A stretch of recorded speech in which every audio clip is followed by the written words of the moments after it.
Hi, Virgo. Welcome back to Moonveil Tarot. And if you're new here, hello and welcome. Thank you so much for stopping by. You know that feeling when your phone lights up and for just a split second you think, is it them? And then it's not. And you put it down and you go back to whatever you were doing. But that feeling doesn't fully leave. It just sits there quietly in the background. And what I'm about to tell you today is that feeling isn't random. Because on the other end of that silence, something is happening, something real, something that has everything to do with you and nothing to do with you at the same time. And I need to say this before we get into the cards. The person this reading is about, they're not indifferent. They're not unbothered. They're not just living their life completely fine without you. What they're actually doing is the opposite of that. They're sitting with something heavy, something they don't quite know how to carry. And every time they think about reaching out, something stops them. And today we're going to look at exactly what that something is and what's on the other side of it. So claim this reading, loves. Drop a comment right now and say, I claim this, because this energy is yours and the universe is paying attention. Okay, so here's the analogy I want you to hold the whole reading. Think about fire and ash. Because when something burns, really burns, it doesn't disappear. It becomes ash. And ash looks like nothing. It looks like it's over. It looks like whatever was there is gone. But here's what's true about ash. The heat stays. Sometimes for a really long time. You can press your hand close and feel it. And that's this person. On the outside, ash, quiet, still, like nothing's there, but press close enough and the heat is undeniable. And what I'm picking up for you today is that the ash is still very much warm. Okay, so I'm pulling this in 4 sections today. Section 1, what they're carrying right now. Section 2, the reaching out that keeps almost happening. Section 3, what's actually stopping them. And Section 4, where this is all going. Let's pull Section 1, what they're carrying right now. The 5 of Cups, the 9 of Swords, and the Moon. Together, okay, the 5 of Cups, the 9 of Swords, and the Moon for what they're carrying right now. And I want to walk through all 3 because together, this is one of the most honest combinations I've ever pulled for this kind of reading. 5 of Cups first. And you know what this card looks like? Someone standing over spilled cups, looking at what was lost, unable to look away from the mess they made. And in this position, for what they're carrying right now, the 5 of Cups is showing me genuine grief, not performed grief, not dramatic grief, the quiet kind, the kind that hits at random moments. When a song comes on, when they drive past somewhere, when they're in the middle of doing something completely unrelated and suddenly there it is. And the thing they're grieving, that's you. Or more specifically, what they had with you and what they know they damaged. And the 5 of Cups person doesn't move past that quickly. They stand there and they stand there for a long time. Then the 9 of Swords. And this is their 3 in the morning card. Because the 9 of Swords is the lying awake card, the mind won't stop card, the replaying every moment card. And what this is showing me about what they're carrying. The nights are loud for them, like genuinely loud. They go over it and over it and over it. What they should have said, what they shouldn't have done, how differently things could have gone. And the ash analogy fits perfectly here. Because during the day they can manage it, keep it contained, keep the appearance of being fine. But at night, when everything goes quiet, the heat from the ash is impossible to ignore. Then the moon. And the moon in this position is so layered because the moon is the hidden things card, the private world card, the what's really going on underneath the surface card. And what the moon is showing me about what they're carrying, There's a whole internal world happening that nobody around them fully sees. Like the version of this person that their friends see is not the version that exists at 3 a.m., the version that types and deletes, the version that pulls up your name and just looks at it. And the moon is confirming that what they feel is real. It's just buried under the ash, under the shame, under whatever it is that keeps stopping them from just saying the thing. Section 2, the reaching out that keeps almost happening. The Knight of Cups reversed, the Eight of Swords, and the Hermit. Together, the Knight of Cups reversed, the Eight of Swords, and the Hermit for the reaching out that keeps almost happening. And honestly, this combination broke my heart a little. Let me explain. Knight of Cups reversed first, and the Knight of Cups upright is the romantic messenger, the one who rides toward you with his heart out. Reversed, that energy is blocked, turned inward. And what this card in this position is showing me is that the impulse to reach out is absolutely there. Like, the Knight of Cups energy is alive in this person. They feel it. They want to say something. They want to close the distance. But reversed, it keeps folding back on itself. Like someone who picks up the phone and then puts it back down, who starts typing and then deletes it, who almost crosses the room and then turns around. And that reversal, that constant almost, is one of the most exhausting places a person can live. And they've been living there for a while. Then the Eight of Swords. And the Eight of Swords is the trapped in your own mind card, the blindfold card. The walls aren't as real as they feel, but they feel very real card. And in this position, for the reaching out that keeps almost happening, the Eight of Swords is showing me exactly what stops them every single time. It's not circumstances, it's not logistics, it's the story they're telling themselves about how you'll respond, about whether they deserve to reach out, about whether they've lost the right to take up that space. And the Eight of Swords person builds a prison out of their own thoughts and then wonders why they can't move. And the saddest part about the Eight of Swords is that the door is right there. It was never locked. They just can't see it. Then the Hermit. And the Hermit in this position, for the almost reaching out, is showing me that this person has gone so far inward with this that nobody around them really knows the extent of it. Like, they've been processing this alone in the quiet, with the lantern pointed directly at what happened between you. And what they see in that lantern light is not a pretty picture of themselves. And the Hermit can be a productive card. It can produce wisdom and clarity and growth. But it can also become a place where someone hides, where they convince themselves that staying in the cave is safer than coming out. And right now, this person is still in the cave, but the lantern keeps pointing toward you, and eventually, even the Hermit has to come down from the mountain. Section 3, what's actually stopping them? The Tower, the Five of Wands, the Devil, and the Judgment card reversed. Together, the Tower, the Five of Wands, the Devil, and Judgment reversed for what's actually stopping them. And this is the most revealing section of the whole reading. Let me walk through all four. The Tower first.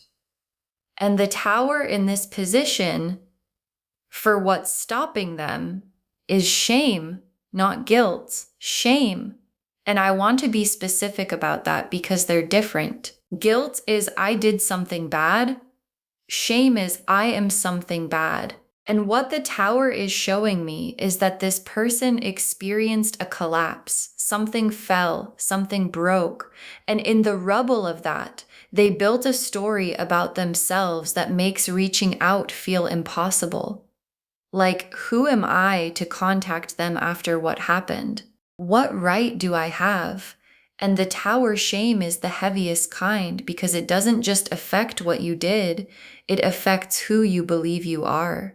And until they deal with that, the reaching out keeps almost happening and then stopping. Then the Five of Wands. And the Five of Wands is the internal conflict card, the competing voices card, the I want to, but I also don't want to card. And what this is showing me is that every time they get close to reaching out, a whole argument starts inside them. Part of them says go, part of them says don't, part of them says you owe them this, part of them says you'll only make it worse. And the Five of Wands conflict is exhausting because none of the voices win. They just keep fighting. And while they're fighting, nothing happens. The phone goes back in the pocket. The message stays unsent. The almost stays almost. Then the Devil. And in this position, the Devil isn't obsession with you. The Devil is the obsession with the story they're trapped in. Like, they've been running the same loop for a while now. Same thoughts, same regrets, same what ifs. And the Devil is what keeps them in the loop instead of breaking out of it. It's the comfort of the familiar even when the familiar is painful. And breaking out of the Devil's loop requires doing something different, something vulnerable, something like actually reaching out instead of just almost reaching out. And the Devil keeps whispering, but what if it goes wrong? And so they stay in the loop, in the ash. Then Judgment reversed. And Judgment upright is the awakening card, the rise up card, the trumpet sounding card. Reversed, that awakening is being suppressed. Like someone who hears the trumpet but pulls the pillow over their head. And in this position, Judgment reversed is showing me that this person is very close to a reckoning, very close to the moment where they can't ignore what they need to do anymore, but they keep delaying it, keep finding reasons, keep almost.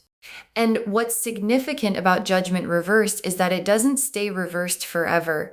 The trumpet doesn't stop sounding just because you cover your ears. And at some point, the sound gets loud enough that the pillow doesn't help anymore. Section 4, where this is all going. The Ace of Swords, the Star, the Two of Cups, and the World. Together? Okay, the Ace of Swords, the Star, the Two of Cups, and the World for where this is all going. And I need you to really receive these 4 cards. Because after everything we've looked at, this is where it lands. Ace of Swords first, and the Ace of Swords is the breakthrough card, the truth finally being said card, the cutting through all of it card. And in this position, for where this is going, the Ace of Swords is the moment that eventually comes where this person stops almost and actually does it, says the thing, sends the message, closes the distance. And the Ace of Swords doesn't do it gently. It doesn't ease in. It arrives sharp and clear and honest, like, here's what I've been carrying, here's what I should have said, here's what I'm saying now. And when that moment comes, it's going to cut through every single wall that's been built on both sides. Because the Ace of Swords doesn't leave room for anything but truth. Then the Star. And the Star, after all of that, after the 5 of Cups grief and the 9 of Swords knights and the 8 of Swords trap and the Devil loop and the Judgment reverse suppression, the Star is the exhale, the healing that becomes available when the truth finally comes out. And in this position, the Star is showing me what's on the other side of the almost. What becomes possible when the reaching out actually happens, and the Star doesn't half deliver. It brings hope, real hope, the quiet kind that settles into the chest and stays. And both of you get to feel that. Then the Two of Cups. And the Two of Cups in this position, for where this is going, is the meeting, the actual turning toward each other, not one person reaching and the other one deciding what to do about it, but 2 people at the same time going, yes, this. And the Two of Cups doesn't happen without the Ace of Swords happening first. The truth has to come first. The honest conversation has to happen. And when it does, the Two of Cups is what follows. Two people who've been carrying something heavy, finally putting it down together and finding out that what's underneath it is still real. And then the World. The World card as the final destination of this whole story. And the World is completion. Full circle. Arriving at the place the whole journey was pointing toward. And the World at the end of this spread is the universe saying, this story isn't over. It was never over. The ash was always warm. The key was always real. And what's coming? After the almost stops and the reaching out actually happens, is the World card, which means everything. And claim this, loves. Drop a comment and say, I claim this, because the World card is yours. Okay, tea leaf cards, 6 of them, getting really specific. First tea leaf card, a phone unlocked and a name typed but not sent. A phone unlocked and a name typed but not sent. And this is the central image of this whole reading showing up in the tea leaves, confirming everything. They've been there multiple times, your name typed out, maybe even a whole message, and then gone, deleted, phone locked, put face down. And what this tea leaf card is telling me, the almost is real. It's not imagined. It's not you projecting. It's literally happening on the other end of the silence. And every time they get close, they feel it, the weight of it, the want of it. And then the shame catches up and they stop. Next tea leaf card, ash that's still warm underneath. Ash that's still warm underneath. And this is the analogy made visible in the tea leaves because from the outside, nothing. Quiet, still, looks like it's over. But this tea leaf card is confirming what I said at the beginning. Press close enough and the heat is undeniable. And what they feel for you didn't go anywhere. It just went underground, under the shame, under the silence, under all the almosts. And ash that's still warm means the fire isn't dead, it's waiting. And fires that are waiting don't need much to come back. Next tea leaf card, someone standing at a door with their hand raised but not knocking. Someone standing at a door with their hand raised but not knocking. And this image is so specific, it's almost uncomfortable to look at because it's exactly what's happening. Hand raised, knuckles close, everything lined up to knock. And then they lower their hand, step back, walk away. And this tea leaf card is showing me that the almost isn't casual. It's not them being unbothered. It's someone who gets all the way to the door and then loses their nerve every time. And the door is still there. And their hand knows exactly where it is. Next tea leaf card, words written in the dark that nobody's read yet. Words written in the dark that nobody's read yet.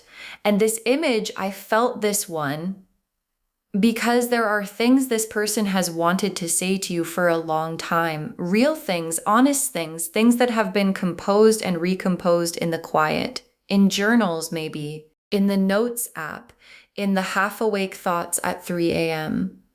And words written in the dark that nobody's read yet. Those words exist. They're real. They've been written. And what this tea leaf card is telling me is that the conversation that needs to happen between you has already been written on their end. It just hasn't been delivered yet. Next tea leaf card, a bridge with someone standing at one end, unable to take the first step. A bridge with someone standing at one end, unable to take the first step. And what I love about this image is what it confirms, the bridge exists. Like There's a way across. The path is there. The distance is crossable. And this person is standing at one end of it, seeing the other side, knowing what's over there, and just not moving yet. And the word yet is doing a lot of work in this tea leaf card, because a bridge with someone standing at one end is not a story that ends with them standing there forever. It's a story about what finally gets them to take the first step. And the last tea leaf card, a fire restarting from the last of the embers, a fire restarting from the last of the embers. And your guides saved this image for last because it's the whole promise of this reading in one picture. The fire restarting, not a new fire, the same fire from the embers that never fully went out. And you know what it takes to restart a fire from embers? Not much, just the right conditions. Just enough oxygen, and the Ace of Swords is that oxygen. The truth finally said out loud, the almost finally becoming actually. And when that happens, the fire comes back, and it comes back warmer and realer and more honest than it was before. Because it survived the ash, and things that survive the ash don't burn the same way twice. They burn better.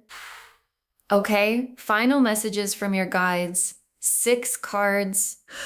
Your silence has been speaking louder than you know. Your silence has been speaking louder than you know, and your guides want this to be the first message. Because I think sometimes when we're waiting, when we're on the other end of someone else's almost, we feel invisible. Like our stillness is being read as indifference, like they have no idea what's happening on our side. And your guides are saying, that's not true. Your energy is loud. Your presence, even in your absence, is something they feel constantly. And the dignity you've carried through this, the way you haven't chased, the way you've held yourself together, that's not going unnoticed. Not by them, and not by the universe. Next, final card. You don't have to do anything. The Ace of Swords is coming for them. You don't have to do anything. The Ace of Swords is coming for them. And your guides are being so specific here because I think some of you might be wondering, should I reach out? Should I make it easier for them? Should I open the door? And your guides are saying no. The Ace of Swords is their card. The breakthrough is theirs to make because a breakthrough that you engineer for them doesn't land the same way as one they arrive at themselves. And what they need to say to you, it needs to come from them fully without you pulling it out. So hold your ground, hold your peace, and let the Ace of Swords do what it does. Next, final card. The shame they're carrying isn't yours to carry with them. The shame they're carrying isn't yours to carry with them. And your guides are saying this so directly because it needs to be said. Because sometimes when someone we care about is struggling, even when they're the one who caused the distance, we absorb some of that. We take on the weight of it. We wonder if we did something wrong. We replay our own part. We carry the heaviness of the silence like it belongs to us. And your guides are saying, put it down. That weight is theirs. The shame is theirs. The almost is theirs. And your only job right now is to keep being exactly who you are. Which, just so we're clear, is someone worth coming back to. Next, final card. What's coming is more honest than what was before. What's coming is more honest than what was before. And your guides are so specific here because when two people reconnect after something breaks, there's always a question of whether it's real this time, whether anything actually changed, or whether you're just picking up the same dynamic and calling it something new. And your guides are saying, What's coming is different. Because the ash happened, the tower fell, the Nine of Swords nights happened, and people who go through all of that and still find their way back to you, they come back different, more honest, more clear, more aware of what they almost lost and what they don't want to lose again. And that honesty, that's what makes the World card possible. Next, final card. Save this reading because you'll want to come back to it. Save this reading because you'll want to come back to it. And your guides want this moment documented. Save it, bookmark it, share it with someone who needs to hear this today. And come back when the hand finally knocks. Come back when the message actually gets sent. Come back when the Ace of Swords arrives and the words that were written in the dark finally reach you. Look back at this moment and understand this was the reading that saw it coming before it happened. And when you come back, drop a comment and tell us what happened. Because it's going to happen and we want to know. And the very last card, the fire never really went out. The fire never really went out. And your guides saved the most complete truth for last. Because this whole reading, the shame, the almost, the loop, the reverse judgment, the hand at the door, all of it could look like an ending, but it isn't. It was never an ending. It was ash. And ash and endings look the same from a distance, but they're completely different things.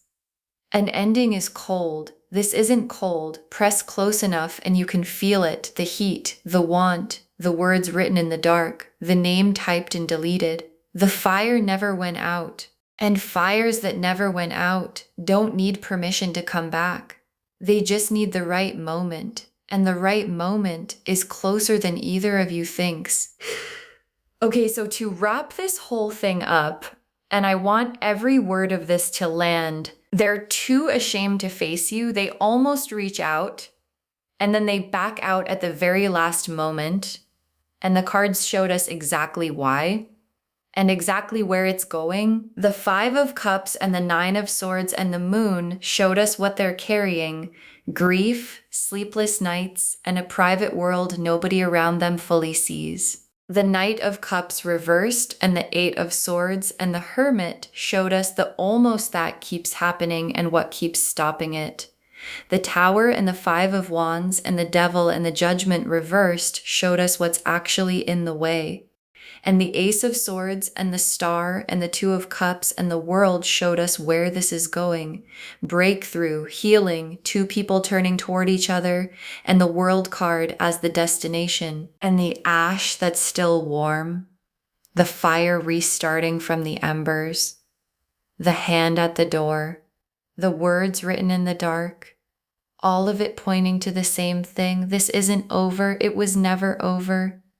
The fire never went out. Claim this, loves. Drop a comment and say, I claim this, and I claim my World card. And the fire never went out.